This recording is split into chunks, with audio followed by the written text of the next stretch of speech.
Hey guys, it's me Posey, and I'm here to tell you that the Owl House is really freaking great. But you may wonder, how did I get to this conclusion? And what led me to discover that? Well, let's start from the beginning. By the way, minor spoiler warning. So, I have always considered myself an enthusiast of 3D animation, and it's not just because it's the medium I myself use. I'm a pretty big Pixar person, and one of my favorite movies of recent times, The Mitchells vs. the Machines, is animated in 3D. As far as 2D animation goes, though, I wouldn't say I've had a lot of exposure to it, besides, SpongeBob and some of the other big episodic cartoons when I was a kid. But that's honestly a shame, because there's a lot of good 2D animated content if you're willing to look for it. Earlier this year, I finally got around to watching Gravity Falls, which is frankly just one of my favorite shows of all time. I could get into why that is some other time, but what's important for this current video is that Gravity Falls also pointed me in the direction of another show. A show with lots of similarities and connections to Gravity Falls, but one that is also fairly unique and holds up excellently on its own, and that show is The Owl House. I watched the first season of The Owl House expecting it to be good and that I'd like it, but that's not what ended up happening. No, it wasn't just good. It was great, and I really loved it. There's so much that deserves to be praised, so much so that I could never hope to go over it all. Like Gravity Falls, it's become one of my favorite 2D animated shows, and while I don't think The Owl House is as legendary as Gravity Falls, I have to admit that it does come shockingly close, and much to my surprise, there are legitimately things it does better than the other. So,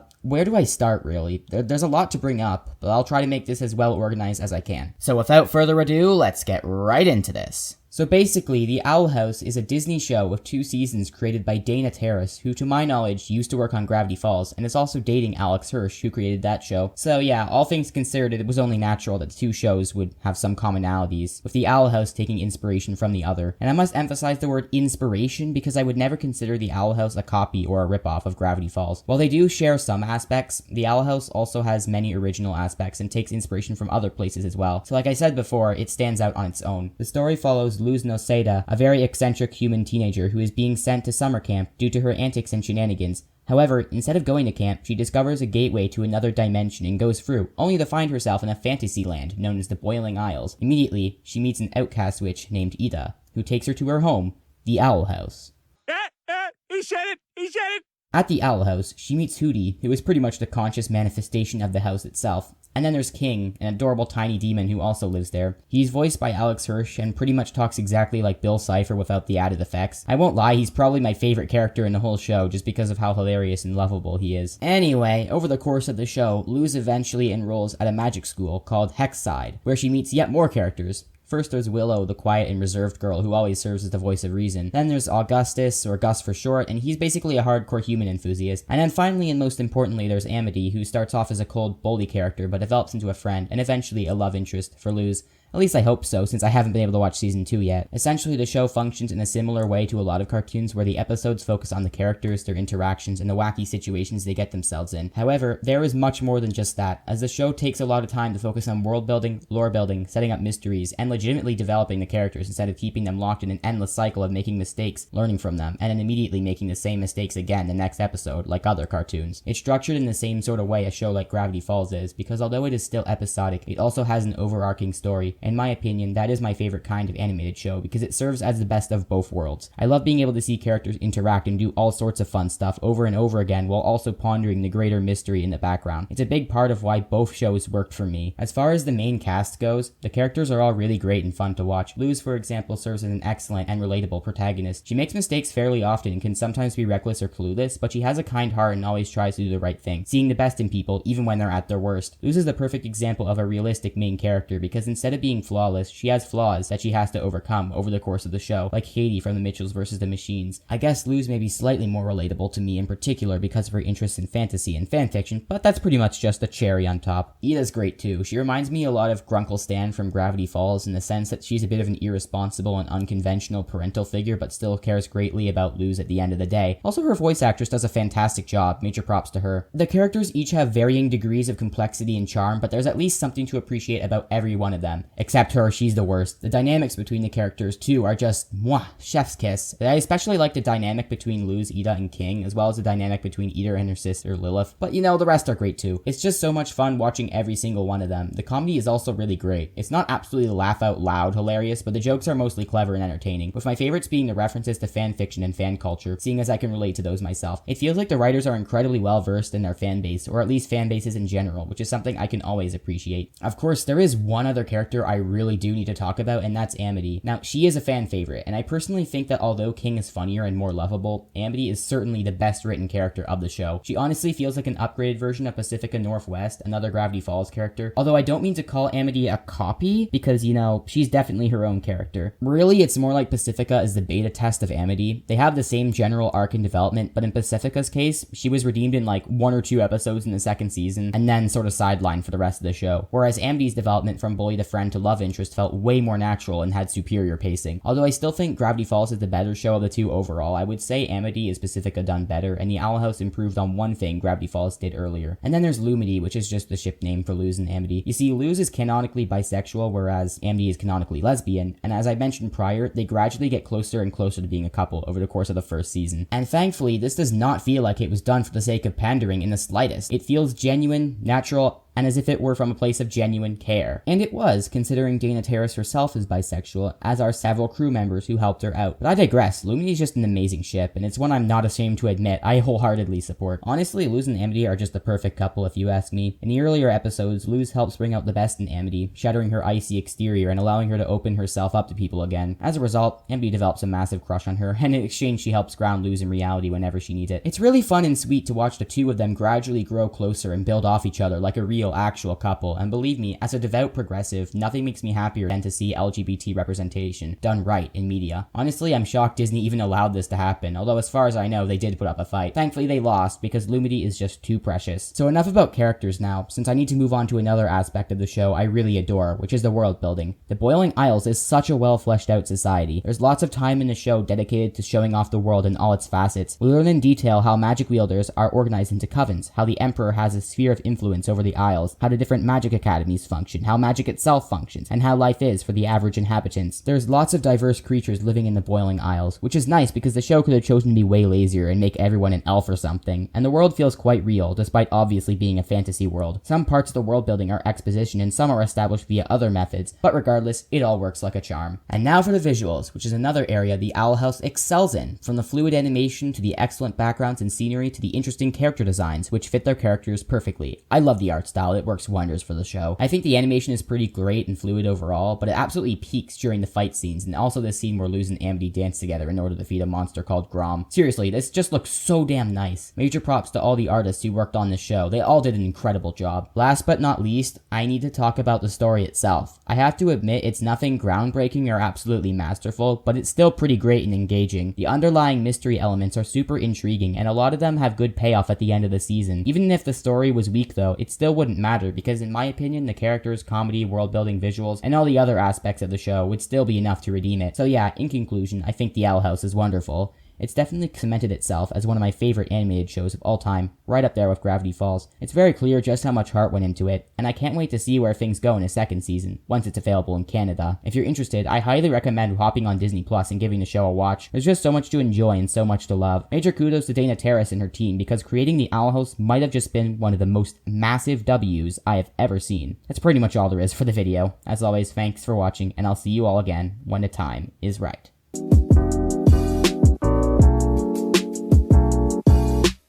Oh my god, I was not ready for this. Not in the slightest. Where do I even start with this review? Well, I guess I should begin by going back to the past. Back in summer of 2021, I decided to check out a Disney Plus animated series called The Owl House after hearing good things about it. For those who aren't familiar, it's about a teenage girl, Luz Naseda, who accidentally finds herself in a place called the Boiling Isles, part of another universe called the Demon Realm, filled with magic and fantasy. From there, she's brought under the care of Ida Clawthorne, a rogue witch. She eventually enrolls in the magic school, meets friends, and gets involved in an overarching plot of political strife, mystical legends, ancient history, and most importantly, bisexuality. Now, if you thought that was a lot to take in, I must have done a good job saying it, because it perfectly encapsulates just how positively insane the Owl House is. It truly is a show you have to experience. If I try to explain the plot with words only, your reaction will simply be, Jesse, what the fuck are you talking about? So I can't, and I won't. This video will be scripted as if the audience is already well accustomed to the series. I'll summarize when necessary to make it feel coherent, but fair warning that if you don't know the Owl House at all, you still won't know it well after this video. Again, the only way you can fully understand it is by actually watching and investing yourself in it, and I don't mean that in a snobby, pretentious way. It's just got so many intricacies and moving parts that you really have no other option. Anyway, back at the time I watched The Owl House, only Season 1 was available on Disney Plus in Canada, even though the first half of Season 2 was out by then. I remember going into Season 1 expecting a fun, lighthearted series that was mostly just magic vibes, but I was blown away by just how damn great it ended up being. To be fair, at the beginning it pretty much was exactly how I expected, an enjoyable show of likable characters vibing, but in the latter half of the season, things really started kicking off, and the overarching mystery started becoming more and more prevalent. Furthermore, the characters had great development, and the story had satisfying payoffs, and holy hell did things get emotional at the end. By the end of Season 1, The Owl House had gone from a good show to a fantastic one,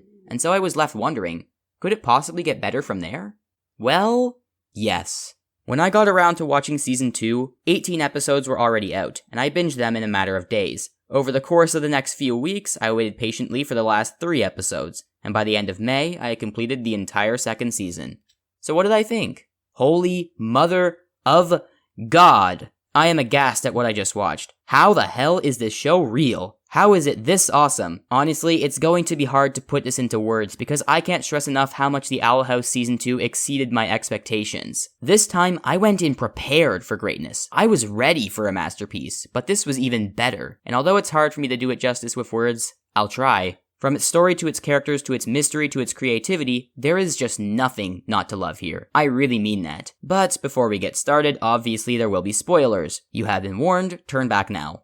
Still there? Okay, good. Let's talk about the story first, because good God is it captivating. The greater plot in Season 1, although interesting, was only really being teased. Most of the time, it was taking a backseat to character interactions and fun side adventures, which I think was fine for the first season. In Season 2, things are very, very different, and the episodes are almost completely devoid of filler, as pretty much all the runtime contributes to building up the mystery or furthering the arcs in some way. That's not to say side stories and subplots don't still happen, but unlike with the previous season, all of them exist in service of the main narrative. There's a feeling of intensity in these newer episodes that was absent from most of the older ones. I constantly found myself on the edge of my seat because I could tell everything was leading up to a climax. I could see the mysterious puzzle pieces fit into place one by one as I continued watching. My mind was constantly in overdrive, trying to figure out what was going on at every possible moment, because I knew I wasn't watching a slice of life show anymore. In this season, everything matters. No matter how entertaining, how heartwarming, how emotional it gets, you always have to be taking notes, because those will absolutely come in handy when you finally get to the crescendo of all that sweet, sweet build-up. And the culmination of all that build-up in the season finale, King's Tide?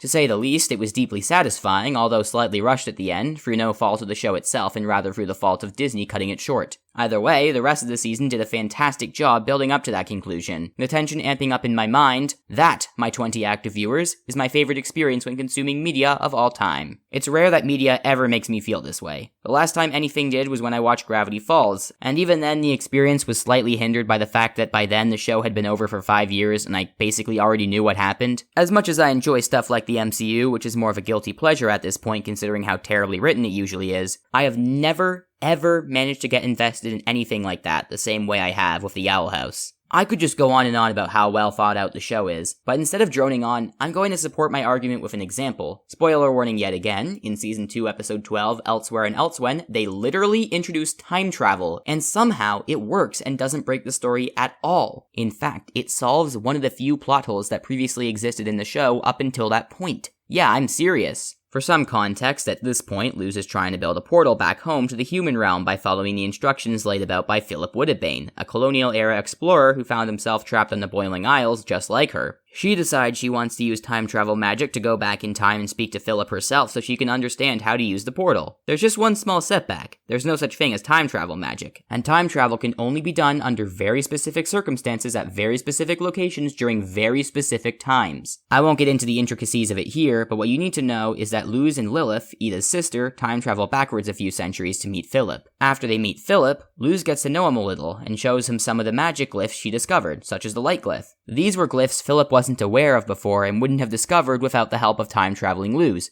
Keep that in mind. Later on in the episode, Luz and Lilith get completely and utterly bamboozled as Philip turns out to be cringe rather than based and betrays them, trying to sacrifice them for his plans. Admittedly, trusting a 1600s-era colonial pilgrim was not the best idea. Thankfully, they both managed to escape and return to the present. There's just one small issue though. Now Philip has knowledge he wouldn't have had if not for the time traveling, and he uses it to further his plans. The audience learns at the end of this episode that, surprise surprise, Philip is the same person as Emperor Belos, the main villain of the show in the present day. Around this time in the past, he made a deal with a godlike being named the Collector to one day achieve his goals, and became ageless, presumably through consuming the magic within Palisman. The point is, Philip is Belos. Episode 12 plays with what's known as a stable time loop, a concept in which a time traveler goes to the past and ends up altering the timeline to lead to the same present conditions which caused the time traveler to go back into the past in the first place. This is cool because it doesn't break the timeline at all. The implication in the Owl House's case is that time is circular, and these time travel shenanigans were always meant to happen from the beginning. In Season 1, Belos is responsible for destroying Luz's original portal back home, which is what prompts her to begin her research on Philip Woodabane and eventually time travel to talk to him. By talking to Philip in the past and showing him the glyph she discovered in the present, Luz has now provided Philip the knowledge he needs to carry out his plan and eventually become Belos, only to ensure the destruction of Luz's portal in the present and cause the cycle to repeat endlessly. And yes, I know Luz was technically the one who destroyed her own portal in the fight scene at the end of Season 1, but I'm pinning the responsibility for that on Belos, because he was the one who took the portal for his evil plans and drove Luz to do that. Now, the use of the stable time loop trope would already be great enough, as after Luz discovers this in episode 16, Hollow Mind, she has to deal with the responsibility of having partially caused Belos' rise in the first place, and that is something she struggles with in the following episodes. But it doesn't end there. One of the biggest supposed plot holes in the entire series started with Season 2. You see, in Season 1, as I mentioned earlier, Luz directly fought against Belos in order to rescue Ida, and you'd think Belos would have had her arrested in the aftermath of this finale, seeing as he remained in power going into the second season. For whatever reason though, Belos never does this. He lets Luz roam free, even though he and his entire army know exactly where she and Ida live. Why would such a methodical, cunning character like Belos make such a baffling decision? It did seem to me like a glaring hole in the story for a while, but episodes 12 and 16 completely patch it with the time travel plot I just spoke about. There's now a perfectly reasonable explanation. Present-day Belos knows he has to leave Luz alone until she can get to the point where she time travels back to the past and gives his past self the knowledge he needs to achieve his current position in the future. If he were to arrest Luz before she decided to time travel, and as a result of this she never ended up doing so, it would alter history and ruin Belos' plan. So basically, that's why Belos let Luz continue to live freely for most of the second season. In episode 16, he learns that present Luz has already gone to the past and met him there just as he remembers from centuries ago, and what happens at the end of episode 17, which takes place right after 16, Belos' army finally surrounds Luz's house.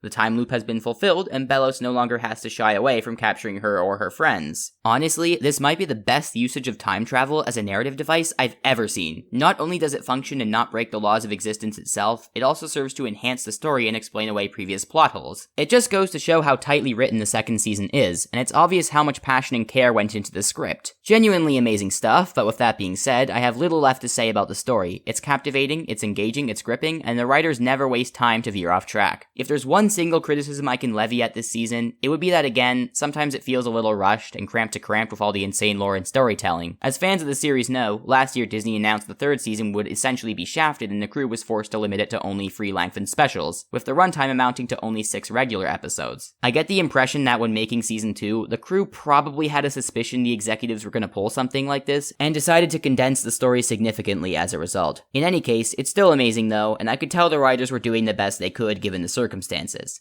Now, let's get into the characters, both old and new. The returning characters from Season 1 are just as lovable as always, but are now a lot more fleshed out than before. We can start by analyzing the protagonist herself, Luz. Now, I think she was already a great protagonist in Season 1 by virtue of enjoyability and relatability, but for the most part, she seemed like a happy-go-lucky teenager who still hadn't faced the reality of being trapped in another universe by that point. This seemed to be one of the main issues people had with her character back then, but man did the show completely fix that. In Season 2, Luz's cheerful facade starts to break down. She constantly becomes nervous and emotional as she thinks more and more about being torn away from home. You can tell the situation is starting to actually get to her, and she isn't as carefree as she used to be. This is some damn good development, and it all culminates in Season 2, Episode 10, Yesterday's Lie, wherein, through interdimensional shenanigans I won't explain here, Luz finally contacts her mother for a brief period of time. This episode is extremely emotional, especially at the end when Luz is pulled back into the Boiling Isles and has to say goodbye to her mother again. I'd go more in depth here, but this is the sort of thing you just have to watch for yourself to really experience it. There's also another interesting facet of Luz's character in Season 2 that, in retrospect, always existed even back in Season 1, but was a lot more subtle in the beginning, and that would be her guilt complex and her unhealthy obsession with putting others' needs before her own. Now, Bunny Skies has a great video about this that goes in depth about it, and I'll link it in the description, but I'm just going to summarize it here. Luz is a flawed protagonist. She's naive, impulsive, reckless, and often makes mistakes of various severity, which she does and can atone for. But one thing she isn't is selfish. Very rarely are any of her actions driven by motivations to do with her own aspirations, and even when they are, those aspirations are inextricably linked to the happiness and well-being of other characters. Luz consistently sacrifices her own mental and physical health for the sake of others, like when she throws herself into danger and challenges Belos twice in both season finales, the first time so she can rescue Ida, and the second time so she can stop the evil plan and protect her friends. She even switches places with Hunter, a character I'll get to later, so he doesn't have to face Belos again after the way he psychologically abused and manipulated him. These are two of many examples, and if you're familiar with the events of the show, you'll probably realize Luz does this sort of thing compulsively. In addition, she also pins an absurd amount of blame on herself for her mistakes, even when a lot of them were caused by a lack of knowledge, which could never be considered her fault. Perhaps the greatest example of this would be the time travel situation I mentioned earlier, where Luz unintentionally ended up helping Belos, or should I say Philip, achieve his plans. This is something she believes she's entirely at fault for, and while yes, her showing him the light glyph in the past did speed up his plan significantly and bring him to the point he's at in the present day, Luz did not know he would become Belos, and therefore shouldn't be held responsible for what he did with the knowledge she gave him. That logic seems sound to you and I, but she cuts herself no slack and lets her guilt drive her actions. Again, she blames herself for the misfortune of others compulsively throughout the series, especially this season, and it's obvious this is a serious issue for her and her mental health. I can only imagine that it will be even worse in the aftermath of Season 2 as, major spoilers, although she has foiled Belos' plans, she's now been trapped out of the demon realm while the now freed Collector uses the entire Boiling Isles as a set for their games. Even though some of her friends came with her, she doesn't know if any of the characters she's unable to reach now, including Ida and King, are safe. In a way, this show almost feels like a character study as far as Luz is concerned, as we get to see her descent from a happy-go-lucky optimist into an overly stressed, obsessively self-sacrificial shell of her former self. Needless to say, she needs some therapy as soon as possible. King would be another example of a character who has been strongly enhanced by Season 2. In Season 1, I absolutely adored him, but he was more or less a comic relief character with the occasional wholesome friendship moment, with witty writing and hilarious delivery from Alex Hirsch being the highlight and cementing the little guy as one of my favorites. There were vague hints suggesting there was more to King's past than what was perceived on the surface, but those were just hints. In Season 2, the mysteries surrounding King are fully in the spotlight, and his journey of discovering his past and the secrets of his family is an active part of the plot. Not only do I love the little guy, I'm now invested in his arc, and that's awesome. There's also a lot of newfound maturity King develops in this season, as opposed to the last one, where he primarily came off as childish and hungry for glory and adoration, which was funny but definitely not any indication of a developed, complex character. In Season 2, as King learns more about his past and his overall importance to the Boiling Isles as, spoiler alert, the young son of the Titan whose remains the entire civilization was built upon, the reality of what that means dawns on him, and he comes to realize maybe he doesn't want such a heavy responsibility on his shoulders at all. As he grows closer to Luz and Ida over the course of the series, he learns that being supported and feared by an army of minions isn't important, but genuine friendship is, and he comes to embrace that truth in a very natural, satisfying manner, while still continuing to be funny and endearing the whole way through. Moving on, we have Amity. If you watched my last video, you'll remember I had a whole section dedicated to talking about her, and I praised her as being the best written character of the show. I believe that's still true, but honestly it is hard to tell since the rest of the main cast has been elevated so much by now that the greatness is all just blending together in my head and the best character is near indiscernible. That being said, Amity is still fantastic this season, and her arc feels like a natural progression from Season 1, with her finally gaining the strength to put her friends, and of course her girlfriend Luz, above the restriction and control from her family. And yes, I did say girlfriend. I'm sure everyone and their grandmother knows this by now, but Luz and Amity really did end up getting together in this season, which was a joy to see happen after the build-up in Season 1. They do not shy away from this at all. Not only do they officially begin dating midway through the season to maximize the amount of time they're together on screen, the way their relationship progresses feels very, very real. Just like in Season 1, it doesn't come off as fake or forced in any regard, which is indicative of just how much the crew really cares about representing queer characters, queer relationships, and queerness in general in a positive, normalized sense. Lumity remains a wholesome pairing throughout the second season and continues to bring me sweet serotonin by virtue of its sheer existence. I genuinely would call this my favorite ship of all time at this point.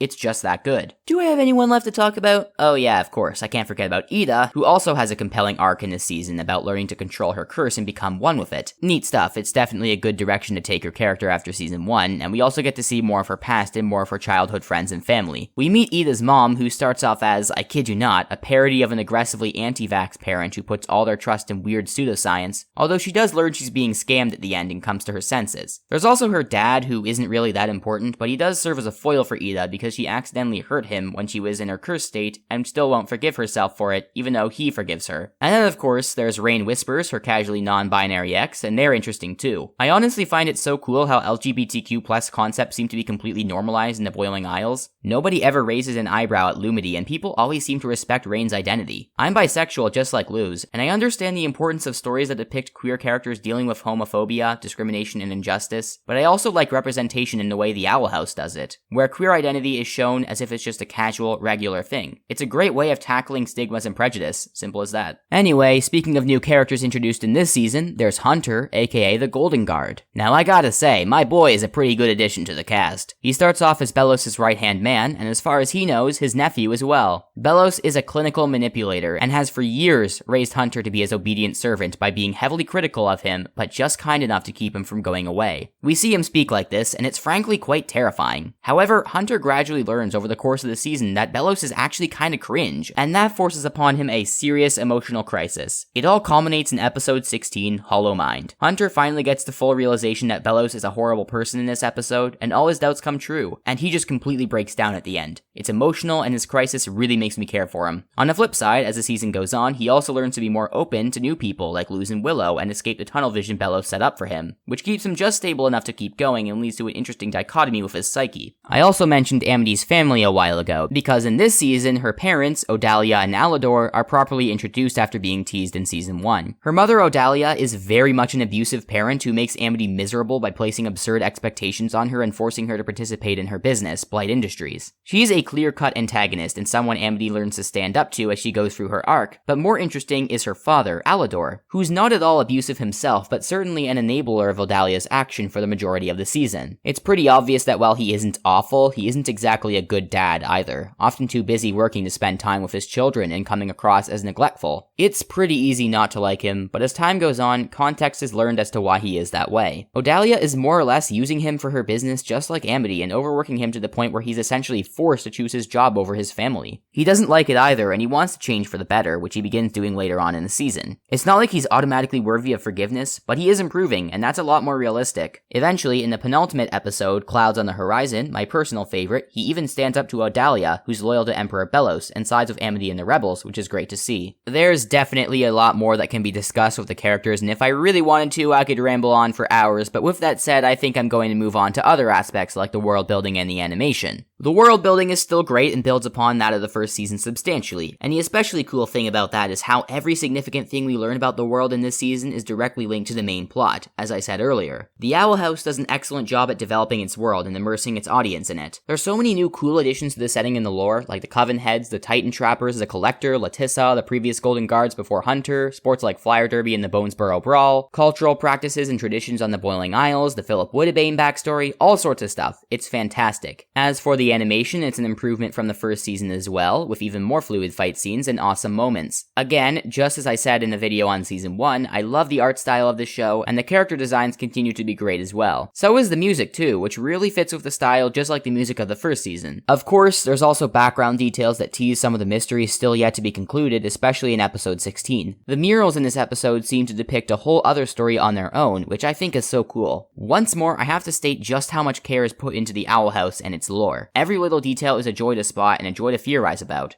It's just so fun. Honestly, I could talk so much about this show. There's so much to praise and so much to gush about to the point where I could make this video hours long if I chose to. I could describe everything about the second season of The Owl House piece by piece had I the audacity. But I'm not going to do that because it's much more satisfying to watch it yourself and hear it all from me. Suffice it to say, this is a masterpiece of a series. It was already one of my faves back in season 1, but now I can confidently say it's not just my favorite animated series, but my favorite show ever, and my favorite thing to come out of Disney. I genuinely genuinely cannot remember the last time I was this in love with any piece of media, plain and simple. Season 2 completely exceeded my already high expectations, and I can't wait for the grand finale. The wait will be antagonizing, but I'm hyped to see where this story ends once and for all. As for you, dear viewer, thanks for watching and listening to me talk about a show I'm so passionate about. I may actually make more videos on this series after this point, touching more on specific topics. Let me know if that's something you'd be interested in. For now, however, I'll head out and see you next time. Have a good day, and goodbye!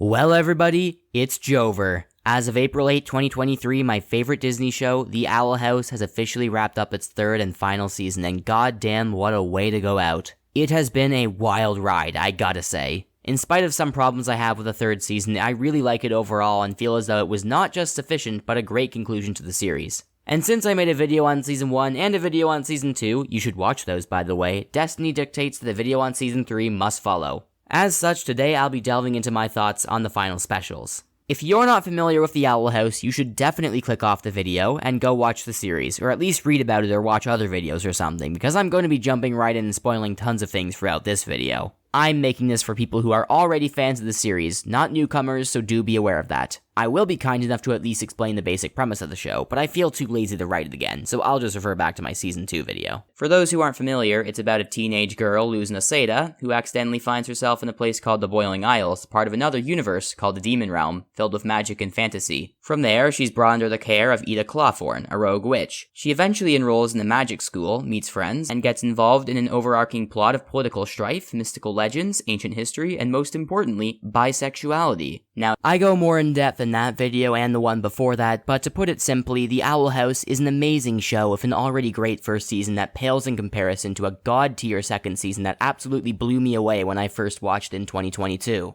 The show was on track to go out with an unfiltered creative vision and a brilliant completed story just as showrunner Dana Terrace and her crew intended. Haha, no. If you're Owl House fans like me, you know what happened. Because we apparently can't have nice things in this world, someone at Disney decided that all of a sudden the Owl House didn't fit the company's brand anymore, meaning it would only be renewed for 3 extended specials instead of a proper third season. There's tons of speculation as to why Disney actually made that decision, and plenty believe it has to do with homes and being afraid of them, if you catch my drift. Regardless, the shortening of the series really messed with, well, basically everything. The crew was forced to cram as many of their remaining story ideas as they could into under 2.5 hours worth of content. They were stuck between a rock and a hard place, because if they included too much, the final season would feel bloated, and if they included too little, it would feel woefully incomplete. And either way, the story they wanted to tell could be seriously muddled. There were significant concerns within the fanbase that an otherwise incredible series could have received a horrifically fumbled ending, and it wouldn't even have been avoidable. That being said, Dana and her crew did everything they could to keep moving forward and finish the story as strongly as they could.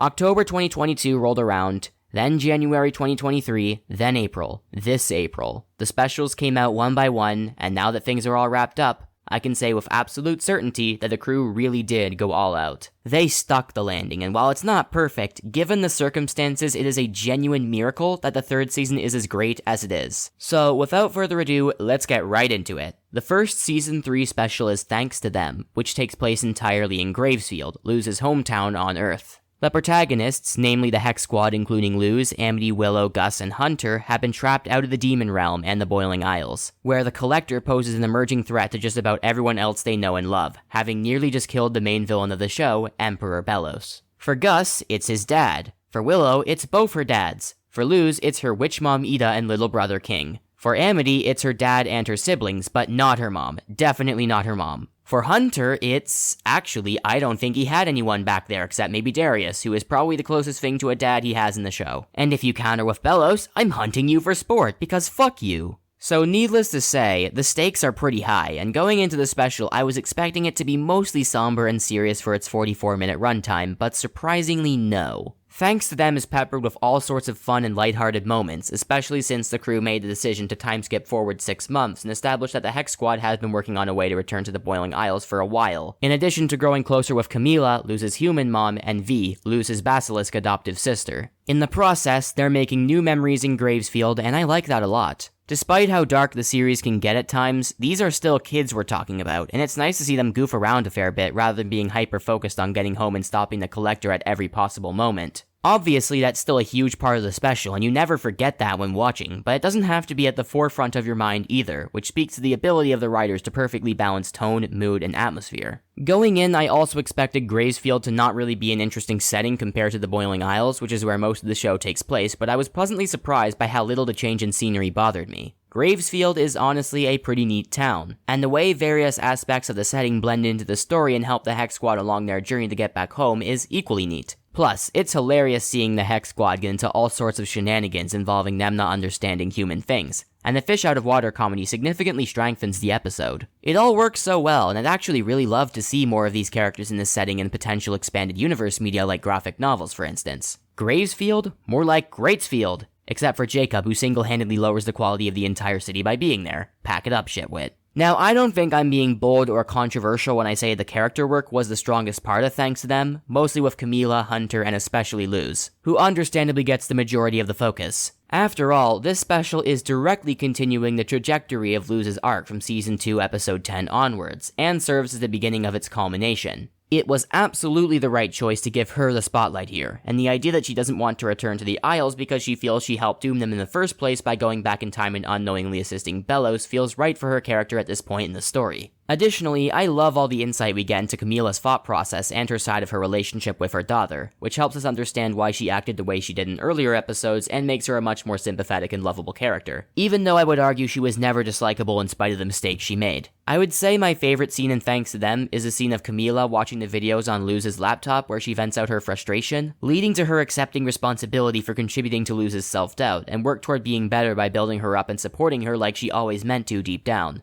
I've always really disliked the idea that Camila is a bad mom, and I'm eternally grateful to this special in particular for shattering said idea. As for Hunter, he's spent the recent months recovering from Bellows' influence over his life, and has been bonding with the rest of the Hex Squad along with Camila so he can gradually walk down the windy path to healing. But even after all that time has passed, he's still traumatized by years of emotional and physical abuse, which leaves him unsure of what he wants to do with his life now that he's left the Emperor's Coven, and heightens his paranoia when signs of Bellows' survival begin emerging. Of course, he's right, but it absolutely makes sense why he initially dismisses these signs as his mind playing tricks on him. This also leads to a ton of fun interactions between him and Luz, and man am I always a sucker for their sibling-esque dynamic. Then of course, you've got Bellows possessing Hunter, Flapjack's sacrifice, and another of my favorite moments, where Hunter stands up to Bellows, telling him straight up that he wants to find his own place in the world and craft a destiny for himself with the people who truly love him. All in all, I'd say Luz, Camila, and Hunter were the highlights of the special, and I commend the crew for the way they were written. Sadly, I can't really say the same for Amity, Willow, Gus, or V, although in V's case, it's not really a big deal since she's hardly a main character to begin with. Don't get me wrong, none of them are bad and thanks to them, they just don't get a lot of focus and consequently feel less significant overall. They all have moments as per usual, but they're largely secondary to the characters this special prioritizes, which is a shame but ultimately forgivable due to all the time constraints. Since at the very least, Willow has a lot more focus in the next special and Gus has a smidgen more as well, even if it's not much. As for Amity, the highlight for her was obviously the rain scene between her and Luz, but I do wish she'd had maybe an extra scene or two to explore her grief after being separated from her entire family, while in the process of building a better relationship with her father. But no, we only get a brief glimpse of that here, and honestly, Amity isn't that important in the next two specials either, which is greatly unfortunate considering how prevalent she is in the show as a whole. To be fair, she has already had tons of development up until this point, so I can somewhat understand why she wasn't a priority. I'm almost done with Thanks to Them now, but I do have one other gripe to get out of the way, and that has to do with Bellows and how he feels, I don't know how to say this exactly, kind of flat in this special? Which is weird because at no other point in the show would I call Bellows flat, since he's one of the most interesting, layered, and analyzable villains I've ever had the pleasure or displeasure of watching. I think my main problem with him and Thanks to Them has to do with how little he seems to react to the events of both the Season 2 finale and the time skip. Here's the thing. Bellows, right as he was on the verge of fulfilling a plan he had worked on for 400 years, got outsmarted by Luz, one-shotted into near oblivion by the Collector, and trapped out of the Demon Realm for months. Not to mention, after centuries with no access to his home on Earth, he has finally returned and has likely been able to somewhat observe the ways it has changed in his absence. It's heavily implied the Day of Unity was meant to bridge the gap between the realms, and Belos had the goal of leading humanity in a crusade against the remaining witches. So you would think him finding out that humanity as a whole doesn't really care about witches anymore or take anything he believes in seriously would lead to a major shift in his perspective. So, what is that shift in his perspective, you may ask? What's his opinion after undergoing a revelation this monumental for his worldview? Well, he doesn't really say anything about it, so as far as the audience can infer, he doesn't seem to have one? The next time we hear him speak, he doesn't even mention how the world has changed, nor does he appear to have a new thought process. He just seems like the exact same character from Season 2. Which is still a great one, mind you, but doesn't seem natural or realistic in this scene given what he's gone through. Now, you can argue Belos did undergo this shift in perspective and simply didn't openly say that to the protagonist, which is fine. I certainly wouldn't disagree with you, since what he does later in the other two specials implies that he revised his plan and decided to wipe out the Boiling Isles himself after realizing no other humans would join him on this crusade. That does make sense and is believable for his character, but the problem for me is that this isn't really communicated as well to the audience as it could be. Belos wouldn't have to say anything about this paradigm shift to the Hex Squad, but one or two earlier scenes from his perspective where he learns about the current state of humanity and reflects on it in his mind, perhaps with some manifestation of his brother Caleb's spirit taunting him about how his delusions of grandeur are futile, would have done the trick just fine. There are scenes from his perspective in For the Future, so why not here? Hell, I'd argue more focus on Belos would have been preferable in this special, since it would have made him more interesting in a special where he's otherwise at his weakest from a writing standpoint. That's really the only major issue I have with Thanks to Them though, and with that, it's about time we move on to the second special, For the Future. Now, this one I'm pretty mixed on. Right off the bat, I should clarify that I'm not saying the special is bad or even mediocre. Oh no, it's very good overall. It just has a fair amount of flaws and feels like the least focused of the three specials by a long shot. This one follows the protagonist finally returning to the Boiling Isles, reuniting with some of their friends, and figuring out how to stop both Belos and the Collector. It also shows us what's been going on with characters like Ida, King, Lilith, and Hootie, and what the Collector has been doing with the Boiling Isles. And now that the Collector has been mentioned, I think I'm going to use that as a segue to talk about them, because they're easily one of the best parts of the special. I absolutely adore their childlike personality and their sheer obliviousness to just how much pain they're causing, and I especially love their dynamic with King. As a lot of other people have pointed out, the Collector feels like a very different character compared to how they were in Season 2, in the sense that then they came off as much more malicious, and now seem to just be a chaotic neutral force whose only true desires are to have fun, be loved, and have friends. I personally believe the Collector shaped their personality around Belos when he was the only one who would talk to them, adapting some of Belos' more creepy, sinister attitude, and that their true personality came through much more when they befriended King and had the freedom to express themselves out in the open. Granted, this probably could have been communicated to the audience a little bit better to clear up confusion, but the subtext works well enough here and it's not nearly as egregious as the issue I described earlier with Belos. Speaking of Belos, I also love how he ends up manipulating the Collector later on in the episode and using them to hold off the Hex Squad, even though I do have one gripe about the way he ends up doing it. So, in the months since the Day of Unity, the Collector has turned a bunch of prominent characters like Rain and Darius into puppets for their games, since they have yet to understand the importance of free will. Belos ends up sneaking into the archives, basically the Collector's main base, and possessing Rain's puppet so he can pretend to be someone other than himself. From there, he goes on to manipulate the Collector and turn him against King so he can cause problems for the protagonist and regain some amount of control over the situation. Don't get me wrong, this is absolutely something Belos would do. I don't doubt that for a second. It's within his character to be a manipulator, and he already knows exactly how to exploit the Collector's emotions and insecurities since he's done that for hundreds of years already. My problem is, why Rain? There's not really any narrative justification for why they're picked by Belos as his host when he could choose anyone out of the many victims the Collector has puppeted. When I first watched For the Future and saw Belos possess Rain, I immediately thought, oh god, this is gonna lead to some Ida and Rain angst, but like, no. It doesn't lead to anything in this special, or even the next one for that matter. Belos doesn't even tell Ida he's holding Rain hostage during the final battle, when he has the perfect opportunity to taunt her and lower her morale even further, especially considering she already thinks Luz is dead at this point. That would justify why he chose them as a host. Belos is a master planner and could absolutely figure out possessing Rain would give him leverage over Ida, but when he does have that leverage, he just doesn't use it. At all. What makes this even more frustrating is that in the next special, Rain actively fights back against Belos and almost stops him from fulfilling his plan, and Belos even outright acknowledges how powerful they are and how much of a hindrance their struggling is to him.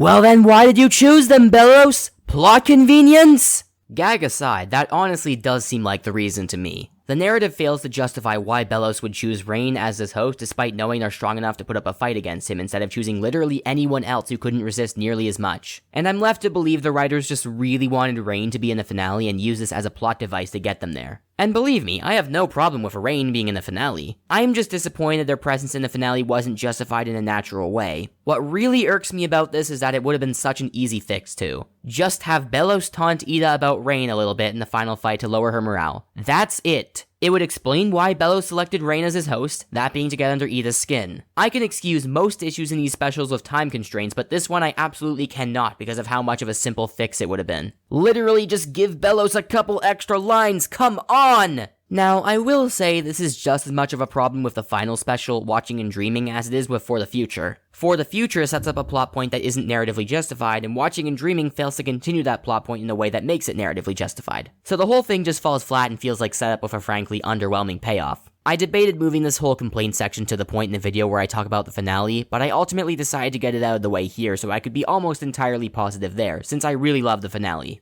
I'm getting ahead of myself, so let's turn our focus back to For the Future. In terms of characters, I would say that For the Future generally has pretty good character work. There are plenty of strong moments for Luz, Camila, Hunter, and Willow. Even Amity and Gus get a tiny bit of focus, albeit nowhere near as much as they should have. The further exploration of Luz and Camila's relationship feels like it naturally flows from thanks to them and remains almost as strong here as it was there. I think it's just a tad weaker here, but it's still really great and definitely worth its continued focus. Plus, the way Camila making things right with her daughter for good is what finally allows Luz's palisman to hatch, man, that goes hard. And it helps that Stringbean is an adorable little scrunkla who I would defend with the might of 1,000 soldiers. This special is arguably the culmination of Luz's arc from the beginning of the series, not just from Hollow Mind onward. And boy does it do her justice. She's one of my favorite characters in the show, as well as one of my favorite central protagonists of all time, and For the Future only serves to further cement my position. It's kind of impossible to talk about Hunter and Willow's character work in this special separately because this might as well be the episode that more or less confirms Huntlow as a couple. Gus was there also. It's genuinely hard to tell sometimes. God, he deserves so much more. Hashtag release the Gus Cutter, so help me God! Anyway, back to the non-aggressively sidelined characters. Essentially, Hunter is angry, scared, and standoffish as a direct result of losing Flapjack, and Willow is stressed about how he's feeling and about her lack of control over the situation as a whole. Since Willow has grown a lot as a character over the course of the show and is arguably the most responsible Hex Squad member, she feels like it's her duty to keep her friends safe and happy, especially Hunter considering everything he's gone through.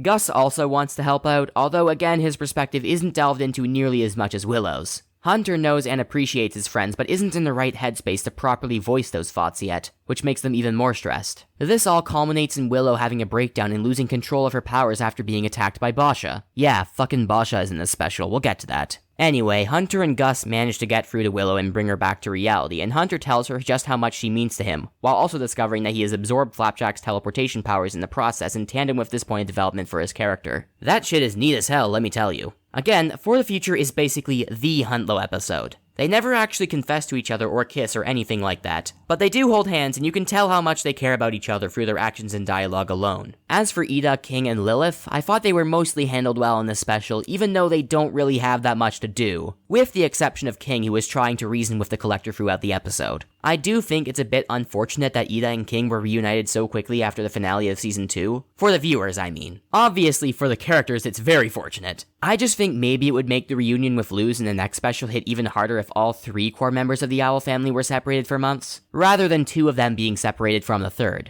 There's a really awesome scene at the beginning of For the Future where Ida attacks the Collector and the 2 of them fight over King, and the episode cuts to the Hex Squad after that and we're left shaken from an instant and effective hook. I think it would be better if it was played at the beginning of Thanks to Them to build more suspense, but it still works well. And sadly, the impact of the scene kind of loses its weight once you find out Ida and King aren't separated and are in fact able to talk face to face on a regular basis. Also, it's kind of weird that Lilith just gets unpuppeted off screen after being puppeted in that opening scene, but oh well. Also, Hootie is puppeted for the entire special and doesn't get to do anything. Truly tragic. Hashtag release the Hootie cut. Anyway, now we get to the part of the special that I've seen the most people criticize, which is the heavy focus on, of all characters, Basha. The annoying one-note bully who has barely been relevant since Season 1 and has no redeeming or likable qualities. A character I thoroughly dislike so much that when I was collecting images to use in my Season 1 video, I didn't even grace hers with her own name, and just call her a discount version of an OC my friend Saf made. Woohoo. Yeah, the criticisms here are spot on. Basically, since all the teachers have been puppeted by the Collector already, Basha is now in charge of Hexside and has made an alliance with former Bellow suck-up Kikimora, who wants to take over the Boiling Isles for herself. The students of Hexside can't do jack shit to improve their conditions or stop the Collector because of Basha's mean girl shenanigans. And as such, a good portion of the special is spent dealing with this situation as a roadblock before the protagonist can advance onto more important stuff. That sounds incredibly tedious.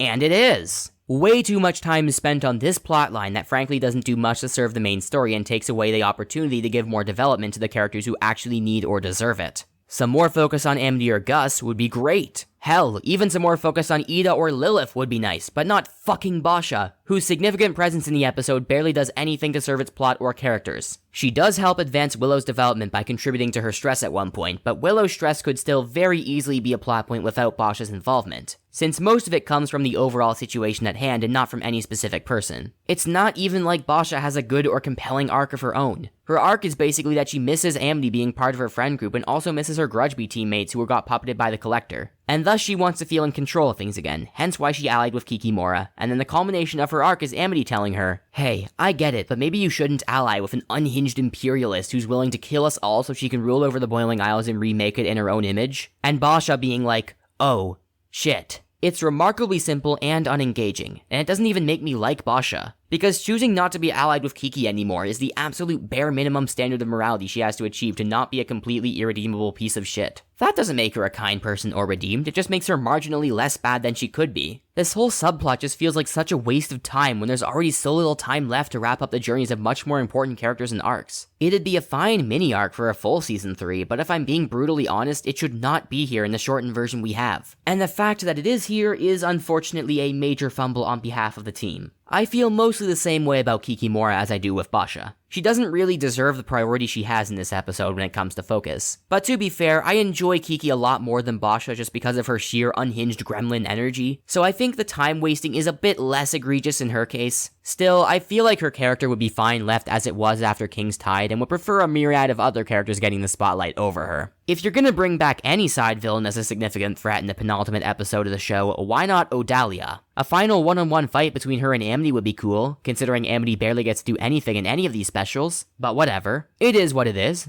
I hope I haven't given any of you the impression that I don't like For the Future, because I absolutely do. I just think it has a lot of pacing issues and wasted time that could have been avoided under better circumstances. I don't entirely blame the team since I know they had to cram a lot of this stuff in, but I just have some gripes with what they decided was worth keeping versus what they decided wasn't. I don't really have much else to talk about involving For the Future, so I'll end on a positive note. Although I don't really like the new Hexside plotline overall, I do think Mafalvi is funny and entertaining the whole way through. And I died laughing when he tried to flirt with Kiki's Abomaton both on initial watch and rewatch, so that's something, I guess. Anyway, moving on to the third and final special, Watching and Dreaming, which also serves as the last episode of the entire show. This is where the story of the series comes to a close, outside of any potential expanded universe material we may get in the future. From the onset of Disney's axing of the third season, pulling this off was bound to be a difficult task, and I had many concerns before the finale came out that the ending would be massively fumbled and end up unsatisfying as a result, maybe even outright bad. Thankfully, while I don't think the special is perfect, I do feel as though the team behind the show tried their best to deliver the fans a conclusion that hits hard and finishes the journey of these characters you've grown to love in a good way. Watching and Dreaming is ultimately really good, and it's actually impressive that it is, considering the cards the writers were dealt. First of all, unlike the last special, this one is laser focused. There are two goals the characters, and by the characters I mean Luz, Ida, and King, have to fulfill throughout these final 55 minutes. Talk some sense into the Collector and take down Bellows. Both of these goals end up completed, the first within the first 20 or so minutes, and the second within the rest of the episode. At no point does it feel like any time is being wasted, in stark contrast with For the Future, which feels like it's wasting its time a hell of a lot for reasons I've already highlighted. As a consequence of this finale's hyper-focus on its goals, however, there are plenty of characters who don't really get to do anything because they aren't written into the completion of said goals. If you went into this special wanting specifically to see the Hex Squad in action, fuck you. Because they're puppeted for most of the runtime, and when they're not puppeted, they're still off to the sidelines. Granted, I do prefer this to what the finale would be like if it had to balance its focus between Luz, Ida, King, and the Collector, and also Bellows and all the Hex Squad members, because the alternative would likely be a cluttered and overwhelming mess. I appreciate Watching and Dreaming's dedication to get to the point and draw the series to an end in a tightly written manner. The Hex Squad doing basically nothing wouldn't be nearly as unsatisfying if they were all more developed and had their characters sent off better in the previous specials. I think Hunter and Willow were developed well enough for me to not really mind their lack of focus here, but as I've mentioned before, the same just does not apply to Amity and Gus. Not to mention, there are so many characters who are at least quasi-important back in Season 2, like Darius and Alador, and even as far back as Season 1, like Principal Bump, who not only have no lines in this episode, but also have no lines in the entire season.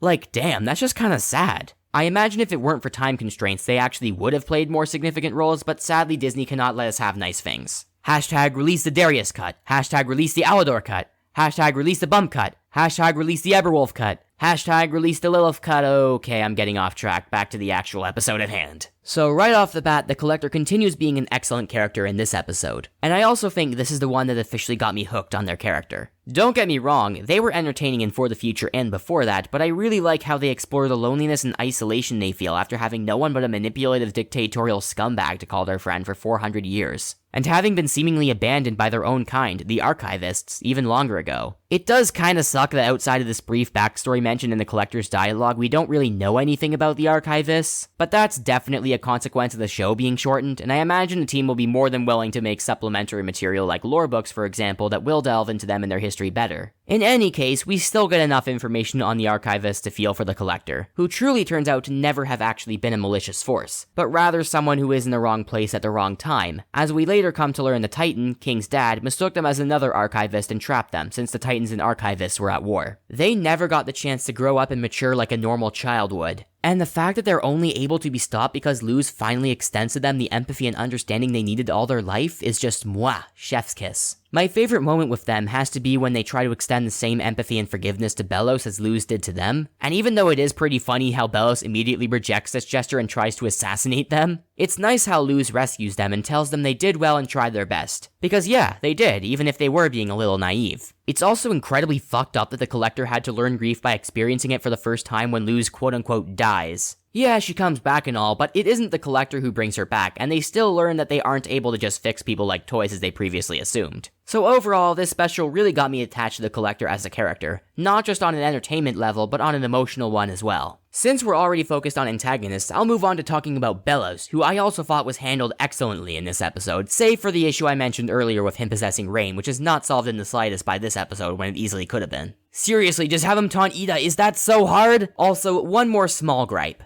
I think him being able to possess the Titan's heart and just randomly form a fucking goo kaiju that's powerful enough to wipe out the entire Boiling Isles was a bit jarring, since that's never been set up as a possibility before, but as with most issues in this season, I do believe there was an explanation plan for how this works we never got to see. Oh well, it was still a pretty good way to raise the stakes and didn't feel like a plot hole since we know Belos is capable of possessing other things already, just a bit contrived. It was absolutely the right call to keep Belos as the endgame villain of the show in this finale, since he represents the anti-theme and the opposition to everything Luz stands for, and that's also why I love how it's ultimately Luz to take him down. I've heard some argue that Hunter should have gotten to fight him because of their history, but personally I feel like Hunter already had his important moment of defiance against Belos and thanks to them. And that went hard as balls, so I think it's okay to have Luz be the final victor against Belos here, considering she's the protagonist and they also have significant enough history to justify it. In any case, Belos' final goal being to quote-unquote cleanse the Boiling Isles in one last desperate attempt makes for an incredibly tense atmosphere and leads to a gorgeously animated final battle that goes so damn hard. I love the callback to the very beginning of the show when Luz says, "Now eat this, sucker!"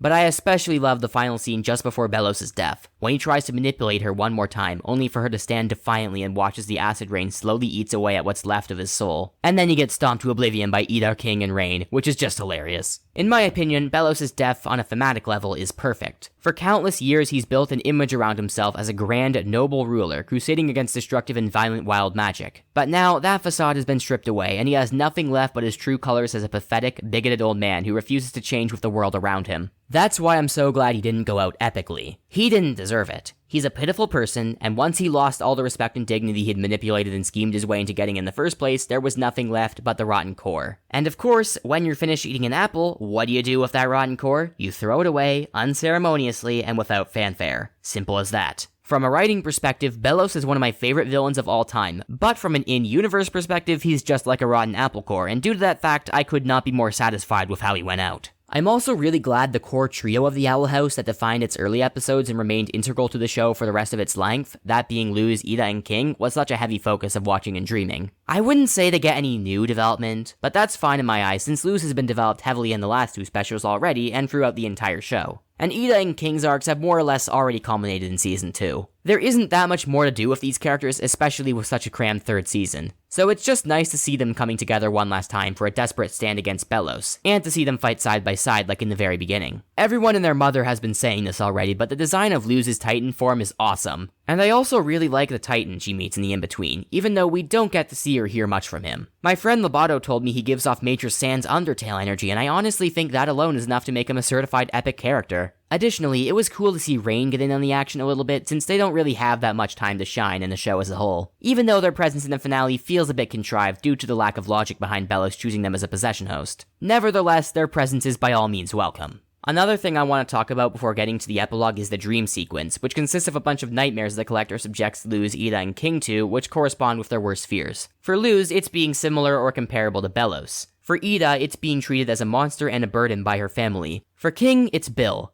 That motherfucker. We don't really get to see much of Ida and King suffering through these illusions, whereas the focus is more on Luz, which is a shame, but I think the dream sequence lasted the right amount of time for her. Some people have said it didn't go on long enough, but personally, since her guilt arc already spans across the latter half of Season 2 and the previous 2 Season 3 specials, I like that they didn't stretch it out any more than they needed to. The way that Luz figures out it's all a dream is pretty cool too. Like, she realizes the illusion of Amity isn't the real Amity because she says witches battle instead of witches duel, and like, damn, that's so autistic of you, Luz. As the chairman of Autism Incorporated, I am very proud. But yeah, overall the dream sequences were pretty cool, and I wish we'd seen more of Ida and King going through them, but they were still perfectly sufficient anyway, and I'm going to talk about the epilogue now. I mostly like it. It does feel like it's rushing through itself for the most part, but I imagine that was pretty much unavoidable for what should be obvious reasons. So I don't fault Dana or her team for that. Although it sucks that we don't get to hear most of them talk, this epilogue still does a solid job showing us where these characters you've grown attached to are in their lives. I like the moments where the Hex Squad reunite with their families, although I do wish they made it clear that even though Alador has made steps to become a better father, he still has a long way to go before he can fully mend his strained relationship with Amity and the rest of his family, after neglecting them so long and failing to stop Odalia from abusing them. In any case, it's still nice to see Odalia just being completely ignored when Amity and Alador reunite. That's fucking hilarious. And then we have the time skip designs, and boy are the time skip designs awesome. Luz's design, Amity's design, Willow's design, Hunter's design, and even Gus's design. Actually, especially Gus's design. I'm so happy they finally gave him a new hairstyle considering how long fans have been asking for it. Even though it would have been better if he got it at the start of Season 3 instead in my opinion. I especially love how the episode ends, with Luz being able to freely travel between the realms and live happily with all the characters she's come to know and love over the course of the series. Yeah, it's a pretty basic happy ending, but it's also a sweet one that works, and I'm a sucker for that kind of thing. There's something so emotional about seeing all these characters come together one last time for Luz's 18th birthday, especially since it's also a culturally significant event for her. I genuinely teared up at this part, and I'm sure I'm not the only one. It's been a hell of a journey for fans of this show, and despite all the hardships and hurdles we faced, we made it to the end and formed invaluable friendships along the way, just like Luz. And that's it. That's the Owl House, and man, what a fucking conclusion. While it does have its fair share of problems, I'm genuinely astonished that the final season turned out this great considering the awful hand the team was dealt by Disney. Obviously, I'm still pissed that we didn't get a full version of Season 3, as that would have been better paced, more well-structured, and more satisfying across the board, but what we did end up getting was still a more than authentic ending to a series that truly deserved it after everything.